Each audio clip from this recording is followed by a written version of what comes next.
Welcome back to the world of martial arts television show. You're in for an absolute treat. It's right before Christmas to give you a little bit of timeline. He is a living legend, a bit of a big build-up, but it's the truth. The one and only guru, Chris Parker. Chris, thanks for coming on, man. Mick, it's great to be here. Thank you very much, and we'll talk quietly later about that phrase living. Well, the living legend one, right? Okay, so Chris, I do this all the time, and I always apologise, but the best place to start is at the beginning. So, how did you get into martial arts? You know the two-word answer. You know the name I'm going to give you. 1973. I mean, it was Bruce Lee. I was 16, and then I was like, wow, I want to do that. So martial arts. I mean, who didn't want to be able to move like that and do those things, and B, I've missed out B. It was so exciting. Straight to C. My dad had a corner shop and a post office. Do you remember those? Yes. Once upon a time. Anyway, by the by, that'll be a different podcast, right? And one of his regulars was a very nice woman in her 20s whose partner already then was a third dan in this thing called Shotokan Karate. And he trained, or maybe he was a second dan, he trained under a Japanese guy called Shiro Asano, who taught about a mile and a half from where we lived. And so I trocked on down there and had that strange mixture that I know you'll understand of being absolutely drawn to it and terrified at the same time. So why am I walking there Yes. 3 times a week when actually I can come up with a whole load of reasons why I should do something else? But somehow you did just something. And of course there was a mystique to it all back then that was different. Yeah. And so I did that for quite a few years, then went to be a student in Cheltenham, and I carried on doing the sort of Shotokan there, and I'd sort of worked my way through the sort of Q grades a bit, and I was met a Dan grade in Cheltenham. He said, look, why don't we start a karate club, and you can start the teaching with beginners, and I'll come along and take over. And we joined the KUGB, and so we started doing that. And the background to it, interestingly, was a guy called Harry, Big Harry, and he ran a bar. It was the Gloucester Art College bar, about 400 meters from where I was living out near Cheltenham Racecourse. So it was well placed. So that became the sort of watering hole, right? And he was straight away. You just see some people and you go, all right, it's not just the scars on the face and the nose. There's the whole thing about him. It turned out, anyway, he'd been in the military, blah, blah, blah. He'd had some experiences. He'd wrestled, he'd boxed. And he said to me, Chris, I know you do this karate thing, because I was training at a club in Cheltenham. Why don't you see if you get somebody and start a club here for these art students? Because they need something, Chris, to toughen them up.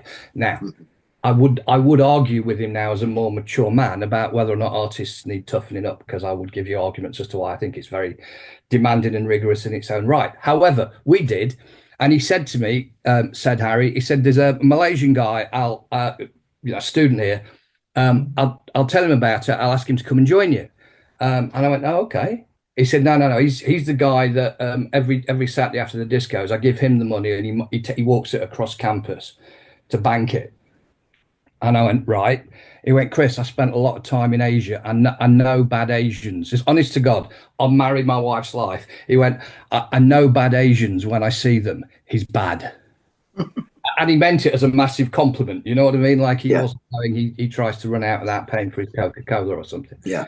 And so first class, I'm there early waiting for students to turn up to see if any do. And this Malaysian guy walks in and I go, "Oh, you Idris?" And he goes, "Oh, no, you Chris." And I said, "Oh, do you do Silat?" Because I'd seen a one-page article in Fighting Arts International, this was way before I started writing for them, by Don Drager. And it was about former Silat from near the Thai border. So that the one photo was effectively a guy doing a clinch with a knee strike. So, "Do you do Silat?" And he went, "Yes." And I've no idea. I don't even know what this question means. And I certainly didn't when I was 18. I was like, "Is it an internal style or an external style?" Wow. I know. Yeah, wow. And he went, "You probably call it internal, and I'll see you later." And he went away. And anyway, it turned out he'd got a green belt in Taekwondo or something. So I'm teaching the class and there's 10 beginners, and I'm going, well, we'll work our way up to sort of very controlled partner work and sparring. And I looked at Idris and said, maybe you'd walk out here and I can just show them what I mean by that. There's some simple one step. And he went on, if you don't mind, please no. And I said to him, I think we've established I was, what should we call it, an arse when I was 18. I probably still am. So then I said to him, if the internal external thing wasn't daft enough, then I said to him, it's okay, I won't hurt you. Too true. Too true. Never a truer word spoken by anybody ever. And he went, no, please, if you don't mind, if you don't mind. So I was like, it's okay. I thought, bless him, bless the boy. Do you know? So we did the class, and people said, hey, can't wait to see you next week. And he stayed, hung around, and he said, would you like to see some Silat? And I went, yeah. He said, I've never shown it to any non-Muslims, non-Malays before. I went, okay. And even that didn't really register with me at the time. And then an hour later, my mind is blown. And I kept, and he accepted, he took me on under his wing. I didn't ask, I didn't know how to, I didn't, you know, but that, so it was Silat with him and Shotokan for a few years, but there was an immediate difference. There was an immediate, he was way more scary in all sorts of ways. I'm not just, you know, the physiology of it. But something hit me right inside that the karate was inspired by wanting to be like somebody else. Yeah. So that was never that. So that was it. And so I am the least qualified martial artist you probably ever talked to in this program. No. Well, first of all, I'd like to counter that because first of all, just if you'd stayed with Shotokan Karate, we've got people of a certain age who do watch this show who will know who Asano was. Legend. That was back in the days where I literally, Kanazawa, Yeah. I trained with those boys. And it was really funny because, especially the KUGB, it's like there's no, I mean this with the greatest respect, but Terry O'Neill's the most Japanese Scouser I've ever met in my life. And Bob Poynton was the same. And all of those boys in the KUGB, I used to look at them and go, I didn't know if they were stoic or if they were rude or they were just real badasses or they just had really embraced being Japanese as much as they did. So if you'd stuck with that, then yeah. But Silat, if you don't mind, I was going to, like, with Silat, guy, people, so the average guy in the street, he'll look at Jason Bourne or maybe The Raid and go, oh, I know what Silat is. And then this is going to lead me on because Silat's a very, very strange art. Like Mal Mooney's been able to really push it and get it out there. And Master Mal, I love him. He's great. I don't know whether or not it's a joke, but he always refers to me as Master Mick because I started calling him Master Mal. So he does it all the time. And then everyone's like, yeah, he holds you in such high regard. He calls you Master. And I think it's his sense of humor, really. And they were like, no, I don't know. And I'm like, well, I don't really care. Just the fact that I get to call him a friend is a cool thing. But you see him move. And where you were saying about the least qualified bit, which is going to get me into something I'd like your thoughts on. Like the certificate, the belt, the piece of paper, right? Okay, impressive if you need it. You know, you're talking to a guy who literally, like, for 13 years, ground away at something that I'm not very good at just to be a black belt in BJJ. Why? And it's not the technique. It's this. That's what I became it. Like that, there's not many arts actually that you get that, right? But the thing is with Silat especially, it's very, very interesting because I'm going to embarrass you now. I say this to Eddie Quinn all the time, right? As much as going up and drinking a good IPA in that great pub around the corner from your house and spending time with you is enjoyable. When I came up, we did some training together. I literally came back and I rang up Eddie on the way back, and he said, "Chris is something else, isn't he?" And I went, "Mate, in the striking arts, the only time I've ever had it before was literally with Rick Young when he put his hands on me. And that was that moment where I was like, I shouldn't be in front of this guy." And then I said, I think with Chris is, yeah, don't judge a book by the cover. And he went, exactly that. That preamble is the fact that I'd like your thoughts on why people seem to now want to have a title or a grade or some physical, as you were saying, internal, external, right? So you need that external thing in martial arts when the internal thing is so much more important. And Silat's the one that gets me, because it's like, as far as I'm aware, there's no real grading, like belt process, is there? So, what can you explain to me, first of all, the grading process?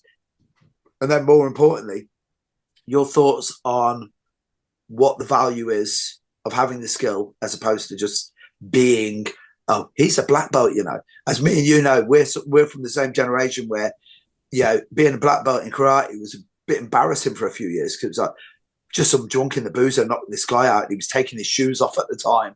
Or he was saying, my hands are registered with the police as deadly weapons. And you're like, please, mate, come on. Like, so the question is, your thoughts on like the value of both, or no value? Okay, thank you. I mean, I remember when you came up and we trained. I mean, the difference between, say, talking about me in the same few sentences you did as Master Maul, and I mean the proper living legend that is Guru Rick Young is. I remember when you came, because I too found Eddie and said, "You'll never guess what, Mick's been here." And he was just here, just at the right time. The planets seemed to align. I sort of was vaguely okay for 10 minutes. What are the odds of that? Do you know? So it was a standout moment for me that Catherine was with us, of course, who's now. She was. She even said to me afterwards, she said, "Oh, did you take something before that class? Because you almost moved like you weren't just an old man." And I went, "Thanks for that." I've got people motivating around me. So yeah, we can talk about those two gentlemen, and then I think we can talk about me afterwards, in an appropriate position against those two. Here's the thing. My teacher, Bapak Idris, I might just refer to him as Idris while I talk to you, Mick. I could give him the titles. It's not a title in quite that way, but he was always Idris, in there. It's his name. And one of the three most influential people in my life by a mile, So he said to me, I mean, I don't know, if I started training with him in 70 or spending nearly every night with him in 76, that didn't quite sound right, but all the stuff was right. In 76, I was 18 at the time, 19 maybe. And he said to me at one point, years later, he said, you never call yourself guru. Only other people can call you guru. And I knew what he meant. And as with so many things, he said to me even back in the 70s and the 80s, I knew what he meant. And now I'm just beginning to think I might know what he meant. 40 odd years. One of those. So you only ever know it at the level that you're capable of knowing, aren't you? Right? You can only refer to the depths that you've swum down to. That's the best you got. And if we remembered that, we might make less noise sometimes when we're in a room with certain people, perhaps. But he said you can never call yourself guru. And I was like, okay. And I knew that meant you don't go, "Hi, my name is Guru Chris Parker." You don't. I got that. I got it. And it's not a name anyway, right?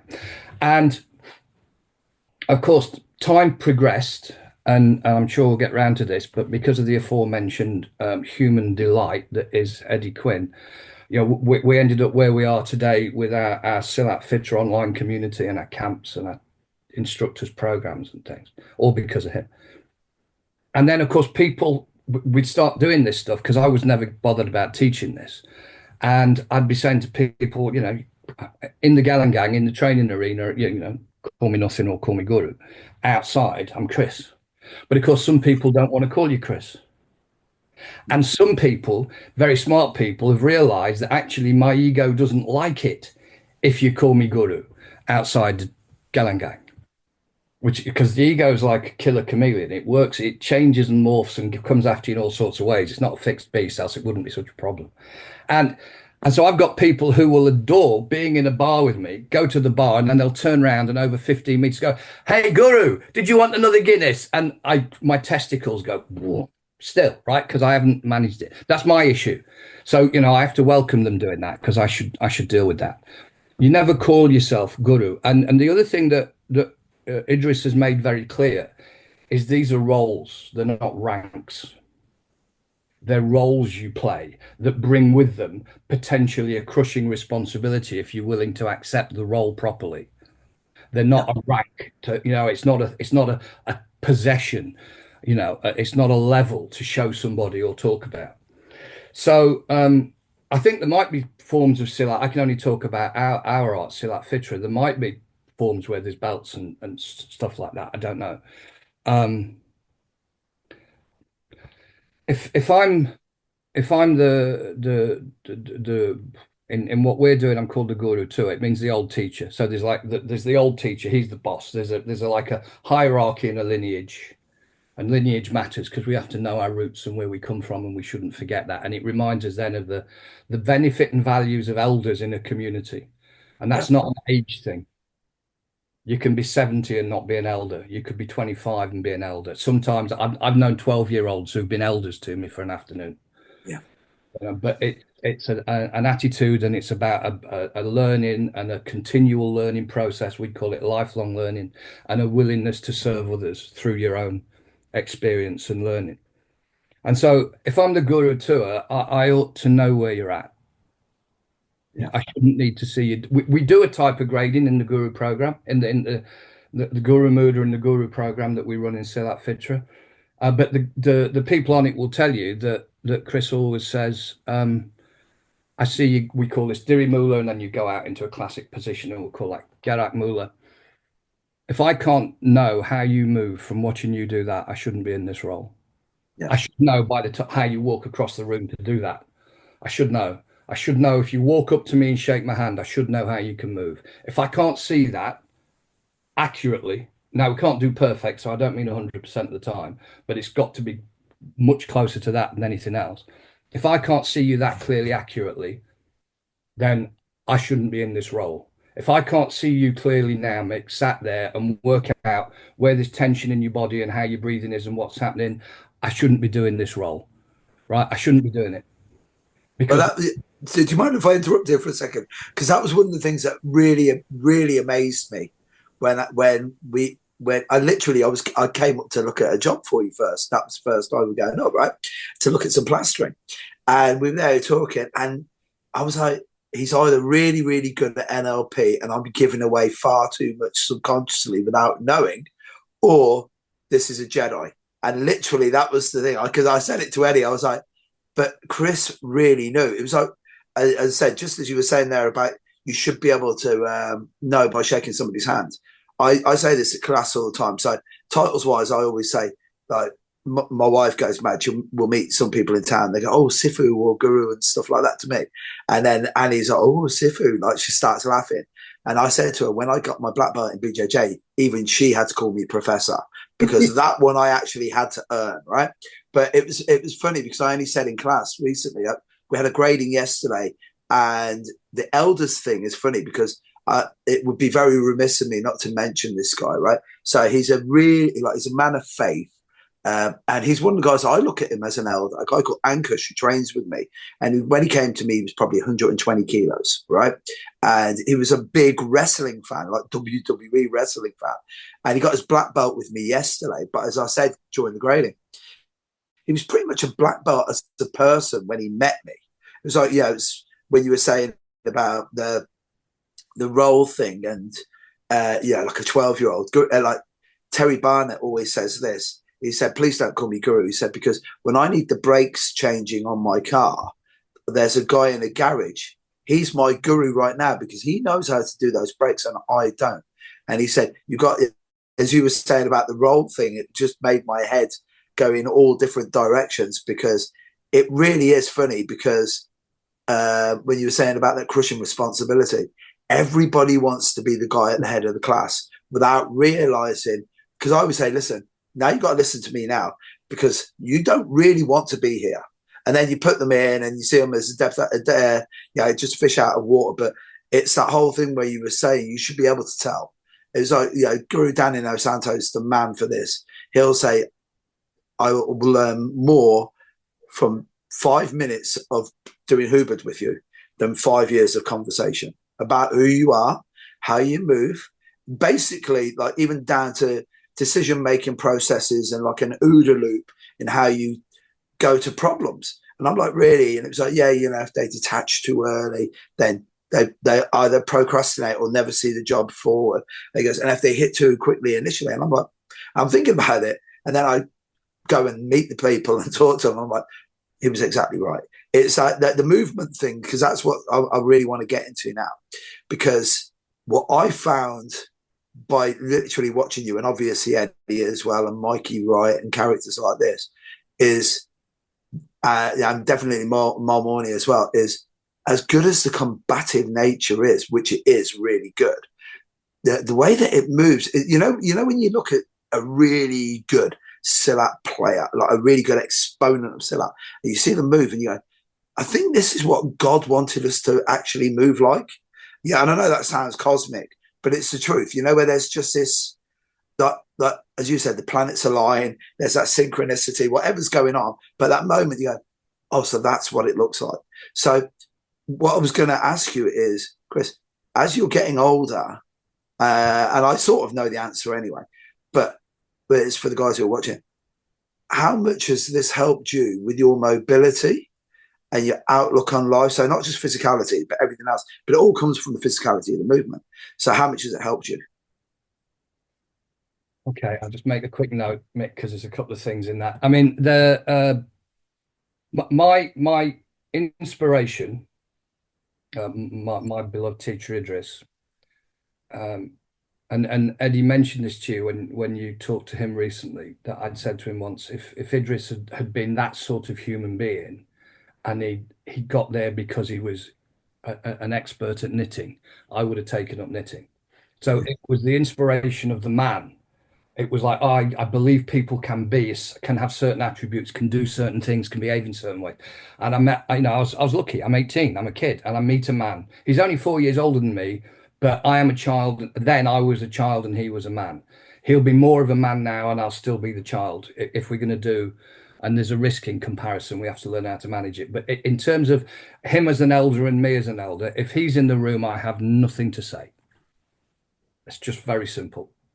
I don't speak unless he makes me, and then I normally get it wrong and he slaps me.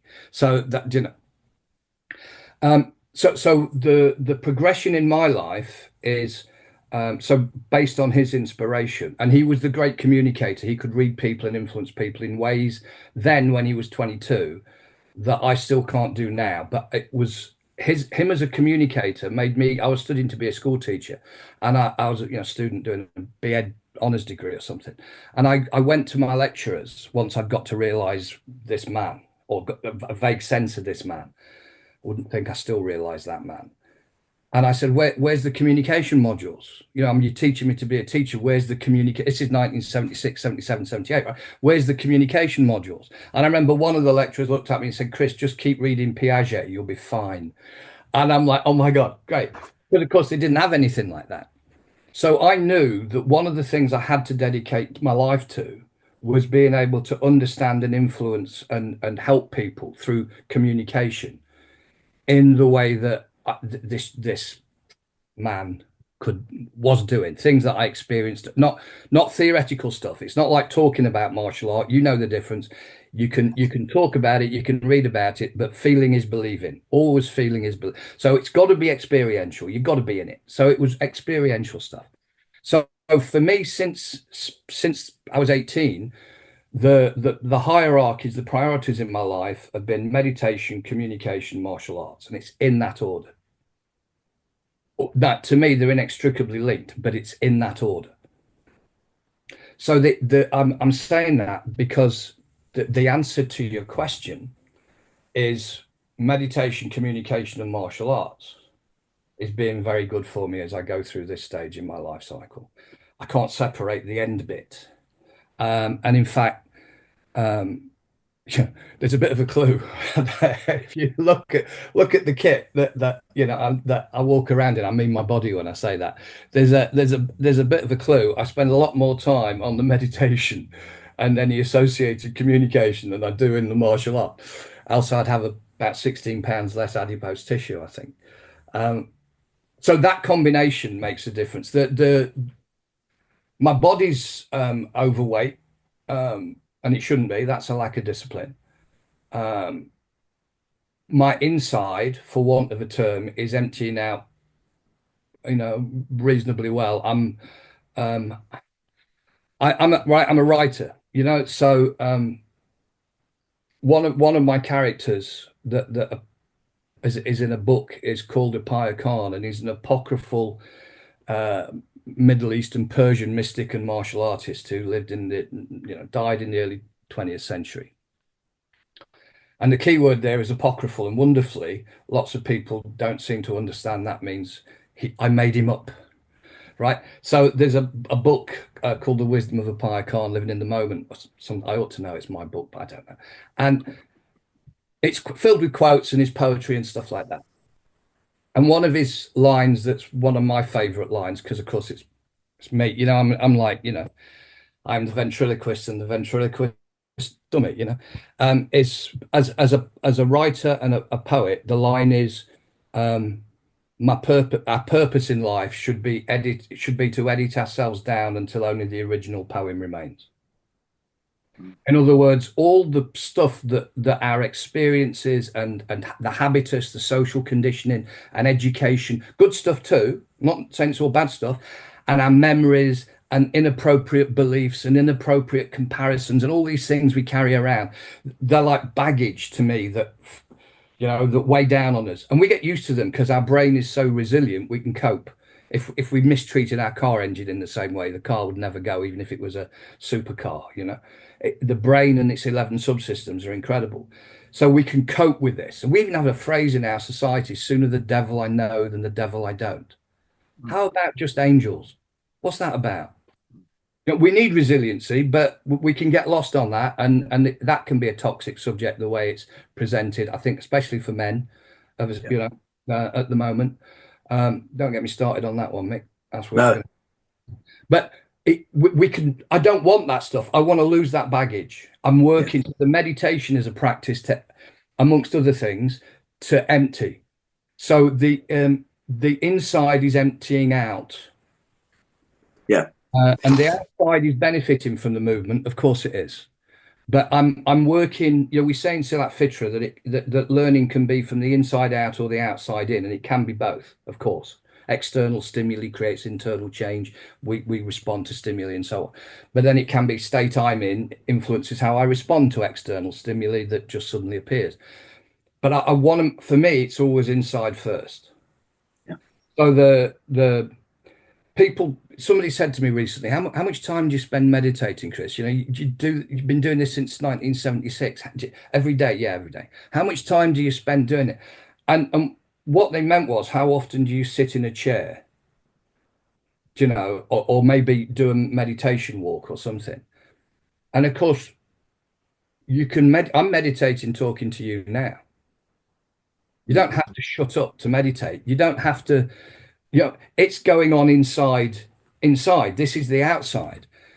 I can't, if I'm thinking and I look at you, I don't see you clearly because my perception filters are in the way. My expectations, my sense of, oh, Chris Parker is this, and oh, he's not very good at that, and oh, he's scared of this, and oh, he's crap at that, and oh, they all get in the way. I can't hear you, and it's hearing first. Listening is the primary skill, not seeing. Seeing is a part of listening. It's listening, feeling, seeing.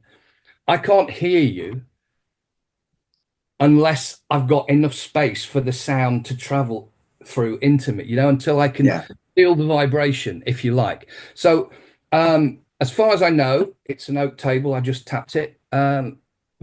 Things are good, but I would just say, in terms of just the physical activity, so there might be a useful point for people who are training martial art and not doing the strange mix that I do.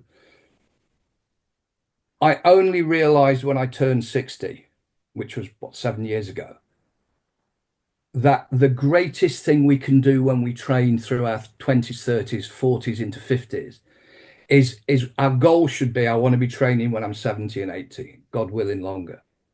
Yeah. So any little injury, clear it out when you're 35 before you train again. Any bigger injury, definitely clear it out. Resist this temptation to go, it's 90% better, I need to start training again.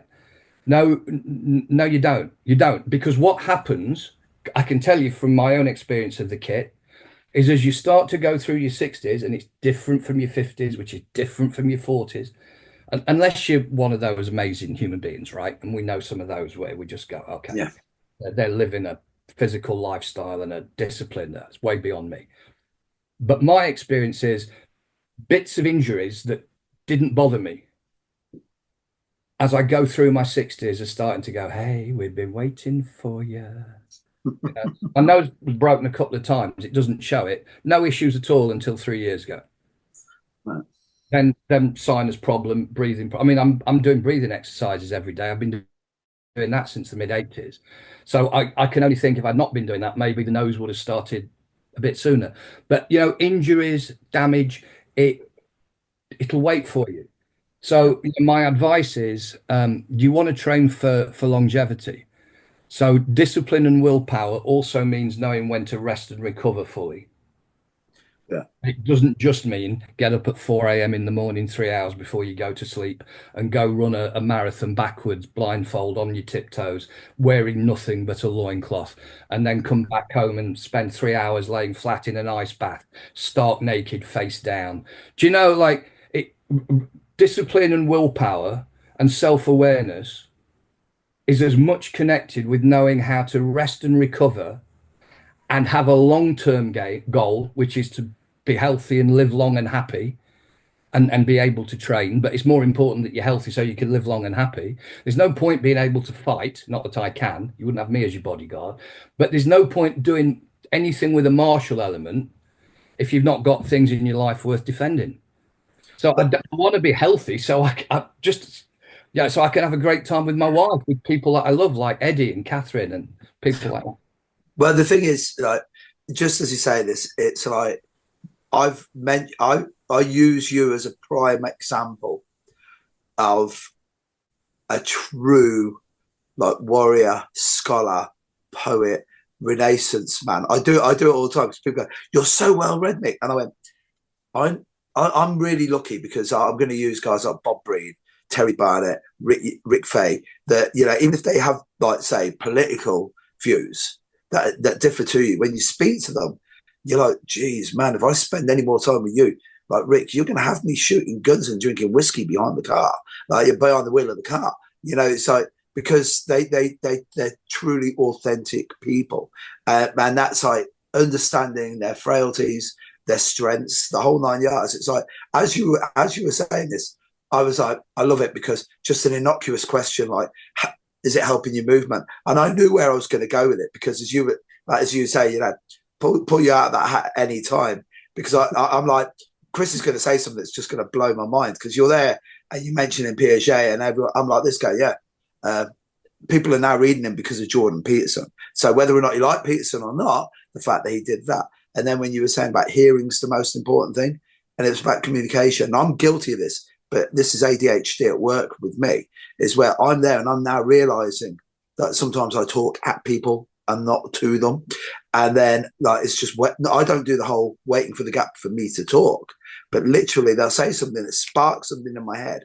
I go, I know I need to say this. It was like where you were saying about like listening being a skill. And it was like, you know, Ernest Hemingway said, from 0 to 2, it only takes from 0 to 2 to learn to talk. He goes, unfortunately, you spend the next 58 years learning how to shut the fuck up. And then maybe 5 years after that, you'll actually start to learn to listen. And like, you know, like Hemingway didn't make it that far, but you know where I'm coming from. So just the fact that you answered it with such, well, just panache is the only word I can say. And it was like, right, this is why I've wanted to interview you forever, because when you were saying about the meditation thing, me and you, do you remember I came out with when I was plastering at your house?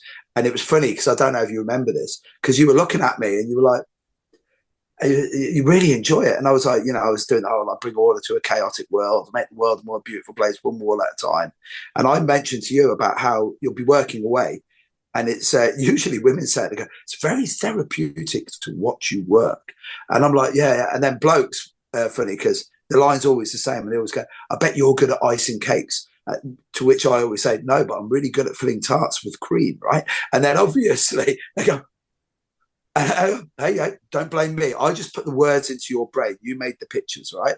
But I have this with plastering, and just as you were saying about meditation, it's like it is a meditative state, and I know it's what I do for a living. And as me and my wife have talked about this a few times. Maybe I just read too much philosophy, and I just want to go, instead of just being a manual worker, I want it to actually mean something to me. But as I always say, I walk into your house and I make your life better. And I make my life better because you pay me for it, but I make your environment better. And that's going to lead me into something which is, you've already touched on it, is how for some people doing martial arts, and it's bizarre because you don't look at a golfer and say to this golfer, so does golf, like, does this influence every other aspect of your life? You know, a guy plays tennis, guy plays darts, right? But with martial arts, do you think it's that Eastern mysticism thing? Or do you think there is actually something to it where it's like having to walk and live your life as a master, black belt, whatever you want to call it?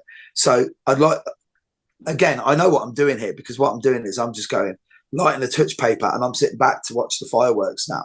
But I want your thoughts on, why do especially martial artists have this thing where they think that something they do 3 hours a week informs every other waking hour of their week? Over to you, Chris. Okay, thank you. And before I have a stab at answering that, seeing as you just played me and got me giggling because you said some words and I interpreted them in a certain way, my ego is now whispering, and it whispers in this ear, go on. He'll not notice.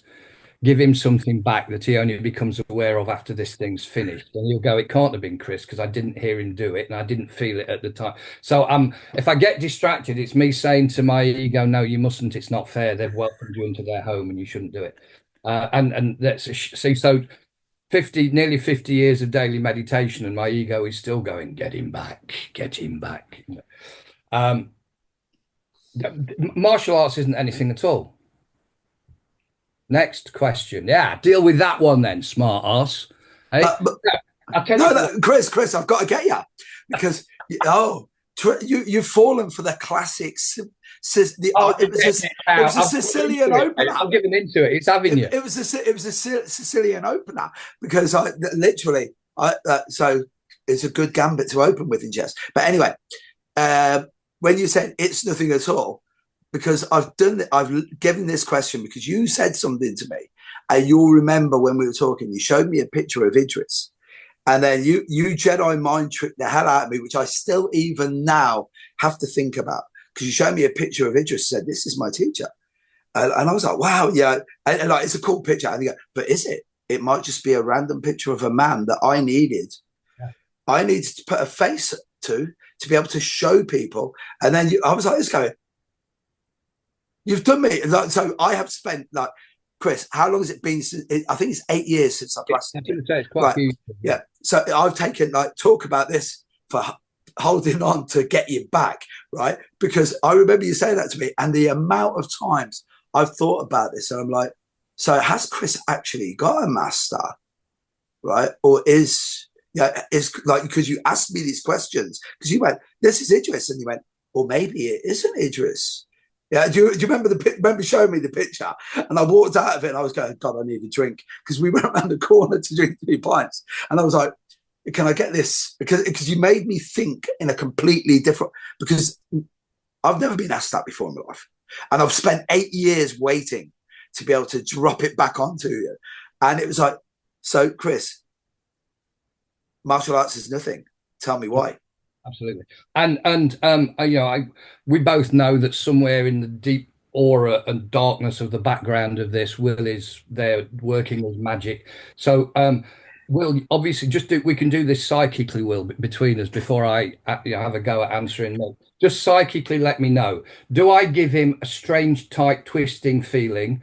He's a bit used to it, to be fair, in the left part of his lower stomach or the right part? Just psychically tell me which it is, and then have a word with him tomorrow and see how he's feeling. Okay? Because I didn't start this, Will. I didn't start this, Mick. right? I just want to be left alone and treated with respect. That's all I ask for in my life. And Yeah. tell you for why it's nothing, my friend, because it doesn't exist if people don't exist. Right. It's a human endeavor. It's not a separate identity. It's not a separate thing. And we talk about it. Because we have to put names to things in communication speak, we create nominalizations. We create nouns out of verbs. So we talk about, I've got a problem in my relationship with Eddie Quinn, and I've actually created a noun. It's the act of relating with, and to. It's a verb. Once I nominalize it, it's fixed. It's like a table is a table. It can't be a gorilla. It's fixed. So martial arts, if we're not careful, we nounify it because we have to call it something, and then it's a fixed thing. And we forget that it's just human activity and human interaction. It's intrapersonal communication. It's me with me, working with me. It's interpersonal communication. It's you teaching me and me working with me and you and trying to be a good influence to the rest of the class by being here with a good heart and just doing my best and so on, and hoping that influence ripples out if we all do that. So the quality of martial art is only and ever determined by the quality of the people who practice it and teach it. It doesn't exist without us. So it can be whatever we want it to be, and it can be damaging and abusive and an ego trip. It can be something very different and far more positive, and anything in between. In our Silat Fitra community, and it's a community that the focus is, which we've started from nothing, so I know how to create these things like deliberately. So we've got a community, and people are there to take themselves on in their own ways to meet their own individual needs, doing the same activity and sharing that effort with other people. But nobody's there thinking he or she next to me is doing this for precisely the same reason that I am. And we avoid inappropriate comparisons, because sometimes you can look at take the very person that and people listening, watching this might know, that the very wonderful Mikey Wright at his movement studio in Lutterworth, where we hold our camps. And I'll pull Mikey out normally if I'm demonstrating something at a camp, or I might ask Guru Catherine to do some tari, some dance at camp. Well, you watch these two people move very differently, but they're beautifully inspiring. Well, we both had the experience of watching a great martial artist demonstrate and realizing there are people in the room going, I might as well pack up. I can never do it like that. Yeah. The teacher's just showing how good they are, thinking everybody will be motivated. Well, that's a very simplistic misunderstanding of motivation. So it's back to your question, takes us back to and develops the question when we were talking about teachers. Teachers are servants first. Now they're servants with power. The teacher says, the student says, will you teach me, please? And effectively the teacher says, will you give me permission to, if I earn your trust? Now they might not have that conversation like that, but that's the nature of the gig. And the teacher should only say that if they think they can be of use. And then the teacher serves, but the students have given the power. The teacher doesn't have the power in a room. We go back to when Idris said to me, you can never call yourself guru, only other people can. If you don't have any students, you're not a teacher. It's ever so simple. If you don't have 20 cars in your forecourt, you're not an auto trader. Well, so this is the thing, right? So I've noticed this over the years. I've had this with a couple of guys that have trained with me. They've got to black belt and then they want to be a teacher. And this is going to lead me into my next question. I'll tell you right now so you can think about it is, why do people think that once they get a black belt that automatically makes them a good teacher? Which we both know. Because it's the truth, right? It's like automatically I'm a teacher now. And you go, no, you've just shown that you're able to get to a level for you. Are you able to communicate this, right? So what I've found is, and it irks me, it's like you were saying, like at the moment, my stomach's churning a little bit because you've done some Jedi shizzle on me. And that's your right side, mate. Well, you know exactly what side, because you it's my left side, because you literally, as soon as you say, is it your left or right side? Yeah, see, there you are, right? and immediately, I only did what Will told me. Don't blame me. right? So, and immediately, Chris, as soon because yeah, is it the right or left side? Oh, I would have said right. And now I know that you've worked on an even deeper level. It's like Inception, the Christopher Nolan movie.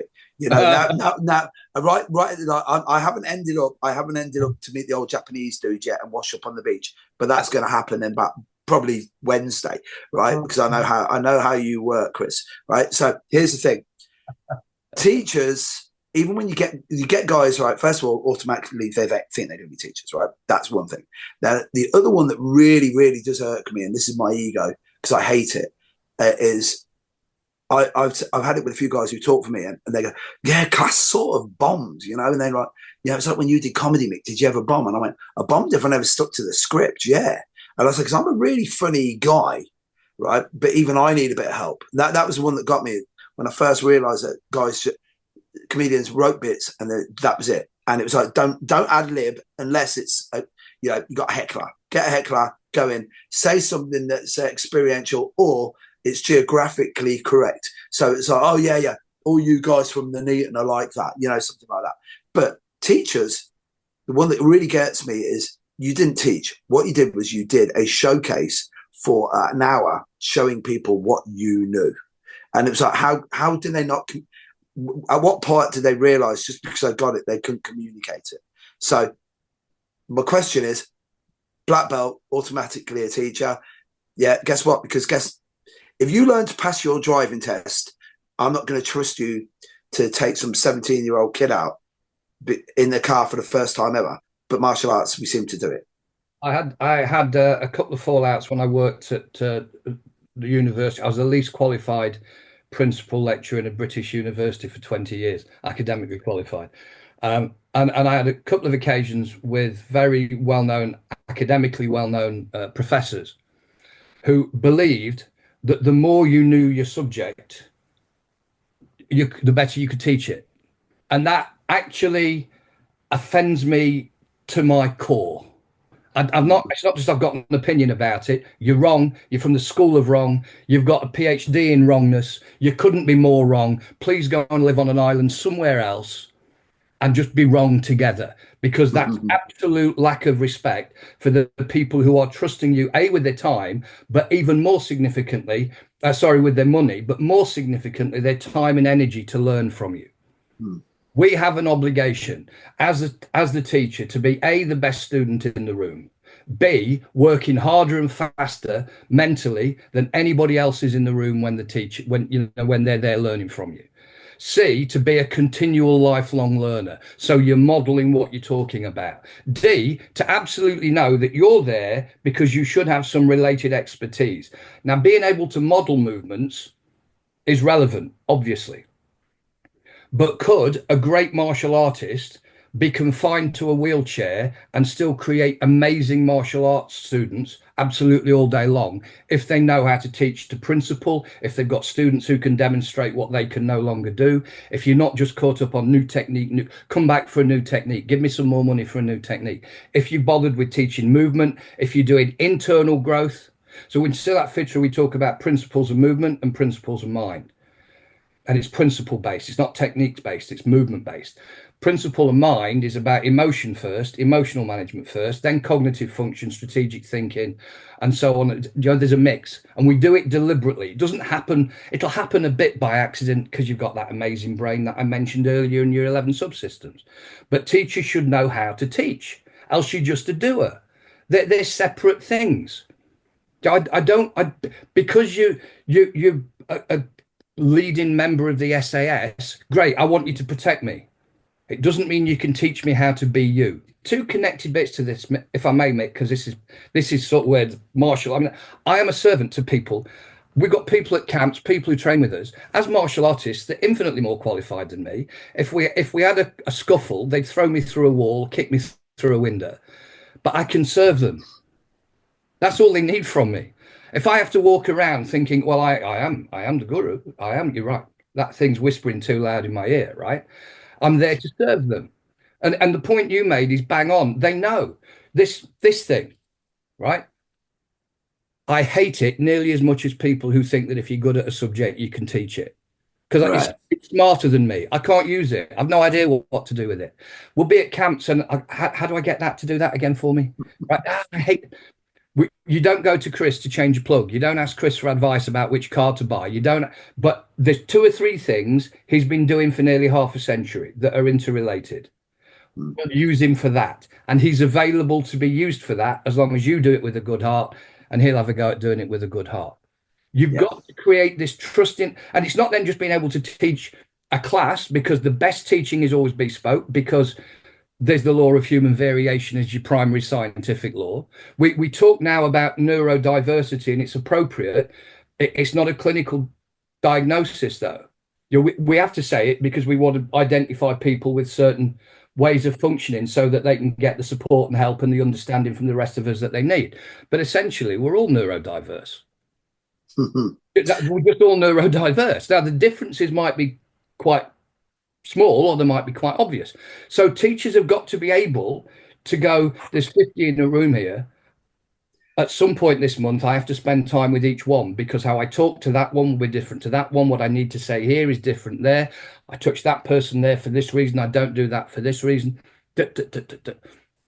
It's funny you said that, because it's like teachers. I did NLP, so I did practitioner, master practitioner, and everyone was like, "Why do you want do you want to you want to be a counsellor?" And I went, "What? Listen to other people's problems." This is one that got me. Listen to other people's problems, and then go, "Yeah, I'll try and help." Like there was a while there in martial arts where everybody. So this has led me into where I really wanted to go. So there was that self-help guru, that life coach. Do you remember we had that period where we had this, and some of my best friends were in it. They were deep in it, and they were there going like, yeah. So I'd go there and I'd see these guys training, and then for some unknown reason, there would always be like a Sermon on the Mount type moment where you sit down, everyone's like, "Whoa, yeah, great." And then I'd be looking around the room and I'm going, first of all, if you knew anything about VACOG right now, you don't realize some of these guys are fucking falling asleep. And some of these people are getting triggered really savagely. And you're opening up wounds here. And then you go, "Yeah, and I'll try and help." And I'm like, yeah, I love my wife dearly. And if I was skimming the ceiling, she'd try and help. But you're not actually going to help me here, Annie. Whereas I'm not allowed in the kitchen apart to go in there to plaster, because guess what? I'm not very good at cooking, right? So that was the thing. This was going to get me into it, right? So yeah, the good teacher part was one, and I'm gonna bare my soul here. There's only 2 times in my life where I've met martial artists who were really good at being martial artists, and they were douchey bastards, man. They were the biggest douchebags I ever met as people, and I couldn't work out. And I was like, "But how did you manage to get that level of excellence here?" And then just basic compassion, understanding, manners, morals. How have you missed out on all of that, but you got like a perfect psychic? And I was like, I just couldn't work it out. So my question to you here is like, first of all, what was your opinion, or what is your opinion now? Because again, it's that the great thing about real cliches is people go, "It's a cliche," and you go, "Actually, it's probably that's wisdom." But it became a cliche. But it's like, well, the road to hell is paved with good intentions. You go, "But he isn't a brain surgeon," because I do this, and again, I have to add this, which I ever have. I have certain questions I ask them just to see whether or not I'll be able to get on with them, and more importantly, how they see the world. So the first one's a bit of a mad one, which is I always say, "Who's your favorite serial killer?" And if they give me an answer straight away like that, I'm like, great. So I can just be me now, because we've set the bar that you're just as mad as me. And then the next one is, "Do you drive?" And you go, "Yeah, I drive, but I don't have a license." And I say, "I don't know if you understand this, but guess what? I'm a heart surgeon. I just don't have a license." And you go, "It's not the same thing." I went, "Really? I'm not going to open up anybody's chest. You're prepared to get me in a car and run people over." So the road to hell is paved with good intentions. And in martial arts, why do people, like, they deluded themselves they were teachers. And the next thing you know, they're there and they're talking like, well, I want to say the Dalai Lama, but why does martial artists think he could become a life coach? I think one of the things that connects with that and with what you've been saying about teaching, and it was a thing that I only realized when I was at the university, actually. I hadn't worked this out until then. And I was in a department of sports science for about 22 years. I was doing the sort of sport leisure management stuff and communication and things.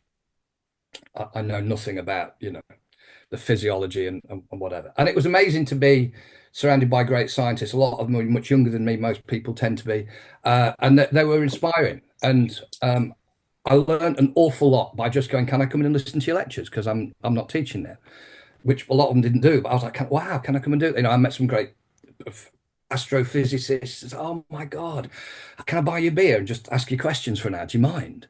It was amazing. So apart from the professors who thought you could teach without actually learning how to teach, they did a bit of a training program. It's not that rigorous. And these people had done it 40 years earlier. But what I used to think, and talking about comparisons earlier and assumptions, I'd really got something wrong. I'd always thought if a performer, an athlete or whatever, a boxer, doesn't matter, was very, very good, their coach had to be very, very good. Right? So if you're running in the Olympics, your coach must be world class. And of course that can be true. Not saying that is that absolutely that would be the ideal. But what I came to realize over 20 odd years was that actually, and we're back to this thing that I said earlier, we've got the most amazing thing in the known universe, the 3 pounds of brilliance just behind our foreheads, working with the 11 subsystems that make up the majestic complexity of human beings. We don't stop and go, "Oh my God, I actually am amazing. I just maybe screw it up a bit." But the actual kit is incredible. So if you've got somebody who's genetically predisposed to be good at something and they start doing it, say, at the age of 8, and they keep doing it till they're 20, the coaches don't have to be world class. That brain, body, subsystems, if the person's really genetically motivated and capable, is going to become very, very good because they're doing it more than 3 hours a week. So we can go, "No, I'm a great teacher. Look at my students." The quality of the student, performance-wise, is no immediate guarantee of the quality of the coaching or the teaching. Yeah. The two don't automatically go hand in hand. They ought to. I go back to what I said. The teacher should be the best student in the room. They should be working harder than anybody in the room. The teacher should be going, why are you doing shoulder and back exercises, teacher? Because of the weight of the responsibility of teaching you lot. That's why I need to do it. And when I can't serve you anymore, I need to shut up and go. And if I need to think that I'm a better fighter than you, or even better at every move than you, I should shut up and go. If you need me to be a better fighter than you, or a better mover in every aspect than you, then we need to have a chat, because if we can't clear rid of that, you need to go and find somebody who is. We have to teach students what the dynamic is. That's part of our responsibility as teachers. So because we can, and the other bit, I think I've got a friend, he's a genius. One of the great things about being a writer is I get to spend time with geniuses. I write about them or with them, often about them. So I get insights into worlds that I'd never, even with my fiction. Recently, a few years ago, I had a few days with the West Midlands Police Dog Training Centre, because I'd got a trilogy of novels coming out. My main character trains protection dogs. So it's not really his job, it's his cover, but that's what he does. And if for fiction to be real, you have to put the fact in it. Yeah. And I'd said to Eddie, the same, the guy that those of us who know him could easily imagine as a human version of a Staffordshire Bull Terrier. Like you walk in a room and you're going to get cuddled and your face licked, whether you want it or not. Love is coming, right? You can't escape. You're such a gorgeous, gorgeous, wonderful man. And I was saying to Eddie, I need to know about training dogs. And he went, "Well, so-and-so has been on a couple of your courses that you used to do. And he's the head of West Midlands Police Dog Training Centre." So I've got 3 days there surrounded by people who are passionate and obsessed and skilled. And I get an insight into a world I'd never get. And that happens lots. And one of the people who's most influenced me in that way is the guy that co-wrote this. The new version is actually, it's not here to show you. It's on my desk because I've been working on it. This was the most useful book I ever wrote, called The Brain Always Wins. And the new version, Brain Always Wins 2, is coming out in April. Based on the work of and written with an leading American clinical and sports psychologist called Dr. John Sullivan. I met him because he hit on a very dear American friend of mine who I regard as American daughter, and she sees me as English dad. So once he'd started hitting on her while he was visiting the UK, we had to go, me and him had to go to my friend's Chinese restaurant and have a chat. Do you know? Yeah. And he is one of the loveliest men and an absolute off the chart genius. I put him into context briefly. 16 years head of sports science for the New England Patriots. They won 6 Super Bowls and I think got through to 2 others during that period of time. While he was there, he was headhunted to go and work with the most elite tier of America's most elite military to help set up certain training programs. He's got an 8-page CV, and being a consultant for NASA is on page 3. Wow. He hates it when I tell people that. Yeah. He's a genius. He's a psychologist, right? Yeah. Of all scientific disciplines, only psychology do the rest of us treat it the way that we do. Well, I can do it. I'm a psychologist. No, you're not. You've got an NLP qualification. I'm a psychologist. I've got a life coach. No, you're not. You've got a life coach. Well, if you want to learn the stuff, do the hard yards. Yeah. Because words, I mean, I'm theoretically the comms guy, right? Because of my time with Idris, been since the 70s. Words affect brains. I always thought that had to be the case, but as time's gone by, neuroscience has shown us it. Words affect brains. Brains affect our emotional responses, neurotransmitter release, and so on. Therefore, very simply, words affect brains. Brains affect performance. End of story. So if you want to learn how to manage your physicality well, so that you can be powerful and strong and be safe with people whilst doing it, well, learn to manage the sounds that you make well. So you can be powerful and safe and strong and good for the people that are with you at the same time. And I don't have to be that good at comms, Chris, because look, I've built this business and I'm doing all that. So, and it goes back then to a John Sullivan thing, and he'll talk about training and elite sport training, and he'll go, I said to him once, what's the difference between the training with like Navy SEAL Team 6 and say an England football squad or whatever, because he's done a lot of work in professional sport and so on. He's in New Zealand at the minute as head of sports psychology for high performance sport New Zealand. I said, what's the difference with the elite military and elite sport? And he said, Chris, when life and death is on the line, specificity in training really becomes apparent. When life and he does these great lines. He said, when life and death is on the line, Chris, sweat alone is never enough. Wow. Boom. Yeah. This, like you just, as you were saying this, first of all, you give me so much there to think about, because it is bizarre, because in martial arts, and it is quite funny. So in martial arts, especially jiu-jitsu now, there's this massive explosion, and it's like I've had to come to terms with this recently myself.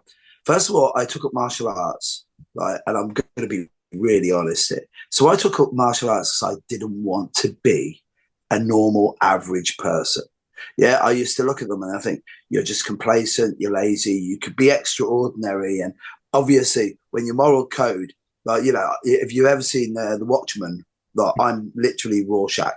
Yeah, I'm the world's highest functioning sociopath. And it's like, over the years, I always say this about my wife. Until I met my wife, I'm sure I was loved, but I never felt loved. Yeah. And then my wife actually taught me how to actually love people, which I always wind her up about. So I would say, listen, I was always going to be good in life, because if I had lost, I never really felt connected to anybody. And I always say to her, I say, what am I? And she goes, you're a masterless samurai, Mick, you're a Ronin. And I'm like, that's it. Like, again, like my moral code's all American comics, movies. So John Wayne movies, American comics, black and white. I don't want to go like down a deep hole, but if you ever heard of a guy called Steve Ditko, who was one of the guys who created Spider-Man, famously would never take any money from Marvel, fell out with Marvel, but like Rorschach, he actually invented the precursor to Rorschach, which was a guy called Mr. A. So you imagine you've got Peter Parker, this web slinger who's, again, he's a teenager, lives with his Aunt May, and he's like in the box bedroom, and he's a superhero, but he's still struggling to pay the rent, yada, yada, yada. So you've got that, which kids can align to. And then Ditko decides his next character is going to be Mr. A. This guy literally has got a card, one side's black, one side's white. There is only right and there is only wrong. There are no grey areas. Alan Moore, the great writer and comic book writer, he does this great bit where Ditko has written this whole thing about masquerade. So the whole reason I'm saying all of that is, when I started martial arts, I didn't want to be the guy who came home from work, sat down in front of the box or just read a book, or maybe just ate a nice meal and then went, I don't have to do anything for the rest of the night now. So you go in, you rush in, you won't be able to eat dinner correctly because I had to go train, I had to do this. And then we had a fire at Gracie Barrett Erdington earlier this year. And then for the first time, even during COVID, I was teaching classes, either, Zoom classes, or we were in the park or whatever. So then I literally had 6 weeks, where I was like, wow, I never wanted to be a normal person, but shit, being a normal person's really cool. Getting in and not having to rush out the door, going for a walk with my wife, really, really enjoying it. And then I realized that maybe I should embrace just being a normal person. But it also made me think of, this is where we're getting back to the coach thing. I had to step away from teaching jiu-jitsu for a couple of reasons. First of all, I just couldn't seem to shake off. I was picking up colds all the time. My immune system was getting trashed because I was doing far too much work, far too much training, no rest. And as my dear late departed friend Sebastian Mustafa, he was a leading osteopath at the London School of Osteopathy, very, very smart guy. And he said, only really smart martial artists understand how important rest is, right? And Sebastian was just an unbelievably cool guy.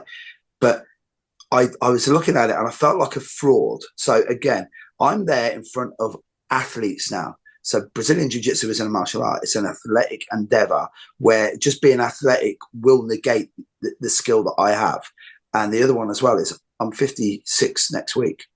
And I actually realised I was an old man trying to still hang in a young man's sport. And what I felt like was, that horrible, annoying bastard at the end of a party when they've put on Dire Straits, Brothers in Arms, right? So you got to go now.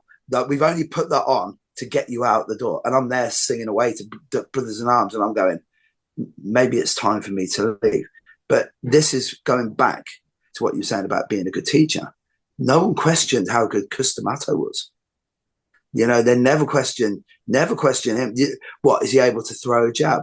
I don't know. He's able to produce world champions. So in martial arts, it's really bizarre because you have the odd Mr. Miyagi type characters. Again, it's like Yip Man was amazing. I'm sure he was amazing at Wing Chun, but I wouldn't put him up against Brock Lesnar. It's the same as Bruce Lee. It's like, yeah, Bruce was amazing. He had he was a 32-year-old man. I'm sorry, without sounding judgmental, most 32-year-old men that I meet make my shit itch when I talk to them, because I'm like that going, please, mate, be quiet. Because I've had it where guys say, but you won't let me talk. And I said, I won't let you talk because what you're saying is embarrassing you and me. Please stop. And they go, how do you know? And I went, because I had 35, 40 years of being you.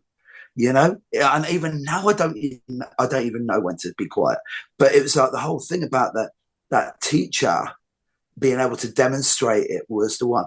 Now the thing is, Chris, I'm conscious of time here. So first thing, we need to do a part 2 for the simple reason we've gone over an hour, and everyone talks about the long form, like, oh, long form is where it's at. And I'm like, even Joe Rogan struggles to get past an hour and a half. Yeah, he has to throw a few adverts in. So my first question is, can we get you back? Because we haven't touched on any of, dare I say it, your civilian life as Chris Parker, you, the author, the bon vivant, the man that you are, right? Yeah. But I'm gonna close out on this one, right? And it's just a question that I'm gonna ask you: is for all of your studies in communication, right? Because this is going to be a good one because we can bookend when we get onto part 2. So in all your studies in communication, what's the most important lesson that you've ever learned in regard to either teaching a subject, but more importantly, and we never talk about this in martial arts, creating rapport and connections? Yeah, because the real cool connections you make in martial arts, as you said earlier on, where we were talking about that shared toil like Rick Fay talks about this all the time, because Rick's like, he goes, that's why construction workers and rugby players get on so well with each other, because they're working towards a common goal. And sweat isn't enough, but we need inspiration and perspiration, right? So I was just going to ask you this: the most important lesson you've ever learned in regards to communication. I know that's putting you on the spot, but your first thought will usually be the right one. So you taught me that one. The most important thing, if we're doing it as a teacher, people go, you've got to know your subject. Well, of course you do.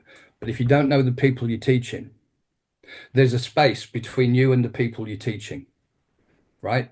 You know, like Frankel talking about there's a space between the stimulus and the decision you make. What as an internal space, there's an internal and an external space between you and the student, and it's going to be filled with things like students' uncertainty, students' self-doubt, students' confusion, students' expectations, students' desires.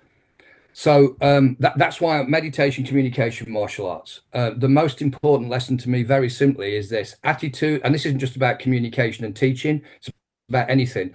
Attitude underpins skill. You can have all the skills in the world. If your attitude's not there today, your performance will diminish. What's the attitude for me of a skilled communicator? I touched on it earlier. It's the person who can let go of all their own perception filters, their sense of self. They know how to exit from self, to use self as a tool. I'm very happy to refer to myself as a tool, and monitor what's happening, how the teacher is working, how they're working, what's happening in the space. In Silat Fitra, nearly all our principles for martial go back to the communication anyway. We talk about me, you, us. I have to get me right before I can do a good job for you, before I can create an usness, a rapport, a connection. If I'm not right, in the right state, emotionally, psychologically, physically, I won't be able to hear you correctly. So I won't understand you well enough to know how to go first in the process of creating the rapport, as you termed it, to build a sense of trust. So in a very simple terms, kill yourself off, and to be able to listen to show respect to other people. We talk about giving attention and we talk about respect. People go, oh, I heard what you said, Mick, but with the greatest respect. And then we know they're going to trash what you've just said, right? The word respect comes from a much older word, respectere. It's not an English word, and it means to look with special attention. Now, I'd take issue with the use of the word look, but it means to look back with special attention. So when people come here to train with me, my guru on the guru program, there's a green gate. You come to the green gate and then I let you into the garden and then you come into my Gallen gang. And they always wait outside the green gate. And sometimes they're getting annoyed because they're going, he's only got to come out the kitchen, for God's sake, we've come from Scotland or whatever it is, you know. The point of the green gate, and the people on the guru programs know it, and Guru Eddie and Guru Catherine have known this for decades.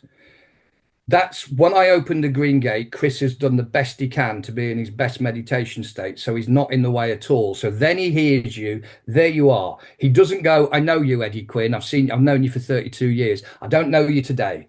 If you present to me today, as you have done for the last 32 years, we can use those communication patterns. They fit. But you might be different today. And to give you respect, I have to treat you like you are here, fresh, first, forever. And you know what? It's amazing because I'm. What does that do? That newness, that freshness. It means that you go downstairs from working for 5 hours. You come in from having been to work. You see your wife, and you're trained to go, I've never seen you before. Wow. You know, you see somebody you love, and you go, oh, I've never seen you before. Well, you have, but you know, familiarity breeds contempt. It breeds sensory dullness. Yeah.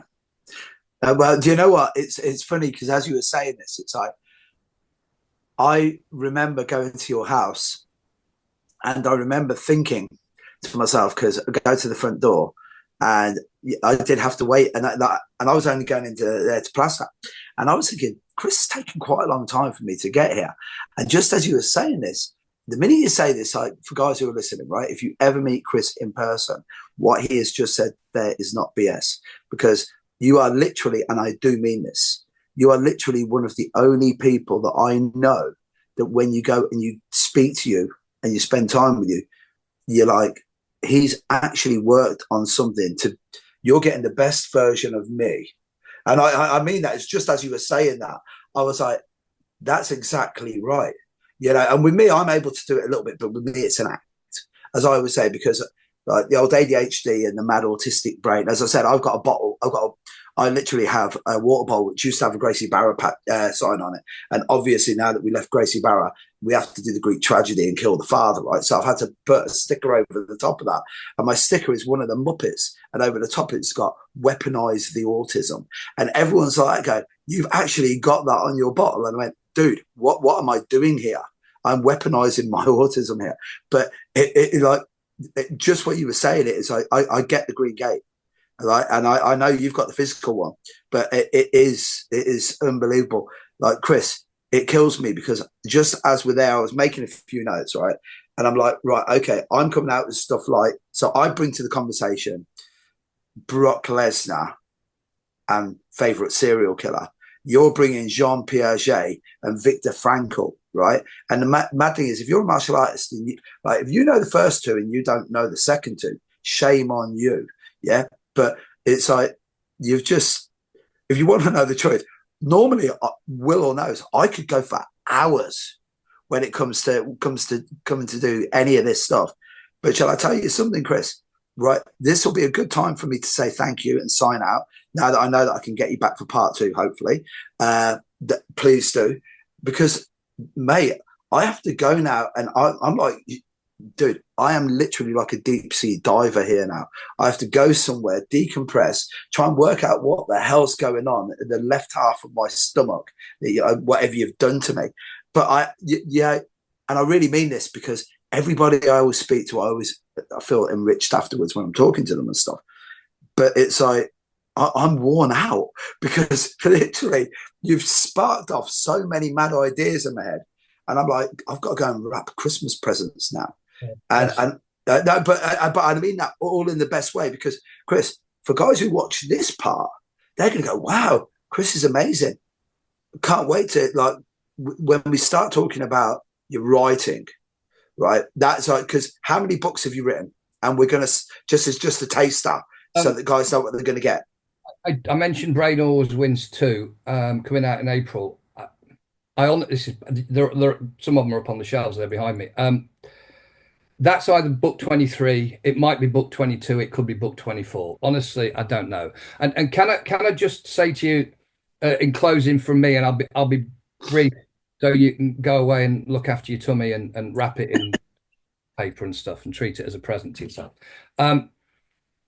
Very, very happy to come back and do part 2. I missed laughing with you as we did when we went and had a few beers. It's been great to revisit and do that, and great to have the chance to talk with you and share things.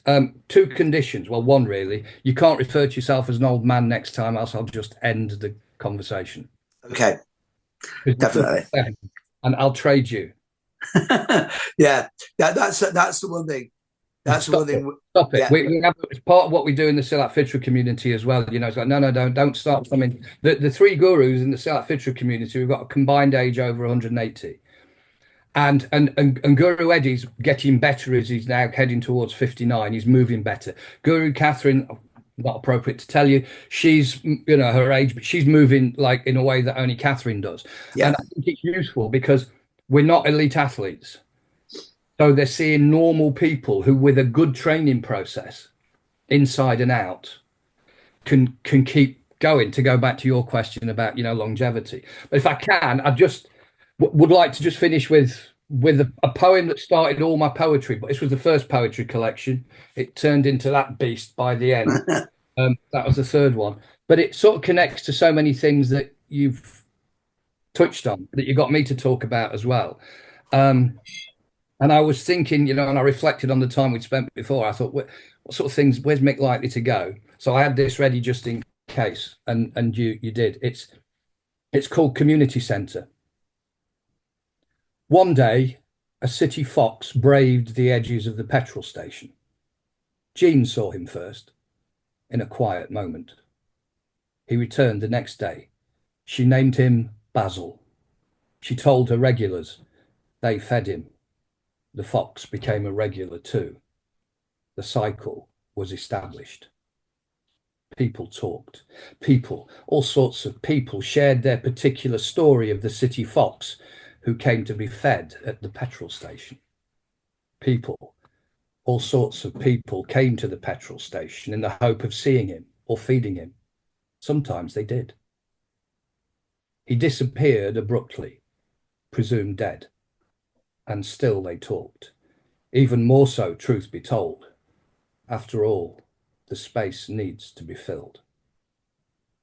Beyond the stories, he left his lesson, which is simply this.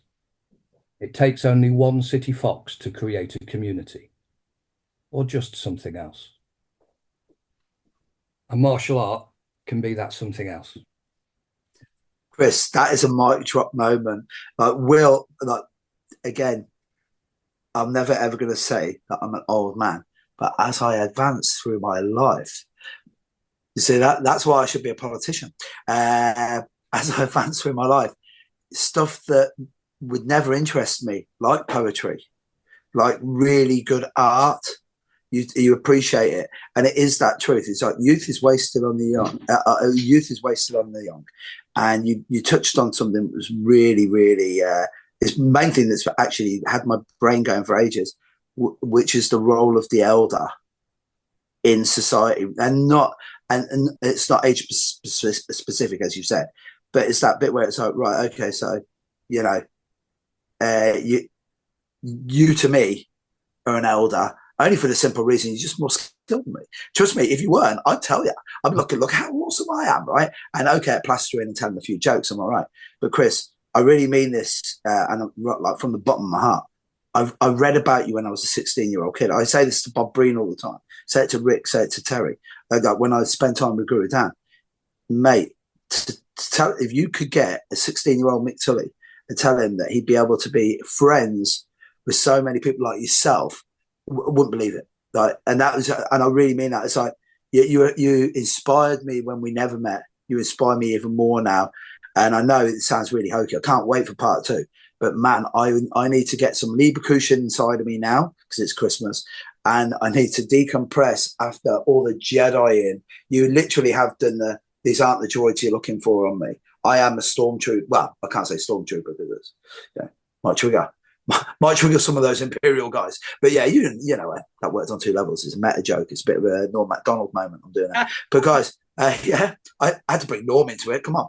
But Chris, I mean it from the bottom of my heart. Merry Christmas. Summer love to your wife. Can't wait for part 2.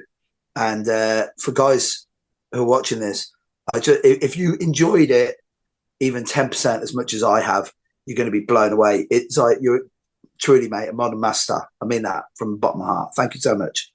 It's been a pleasure. Great. Thank you. Yeah, always a pleasure, never a chore. Thank you, Chris.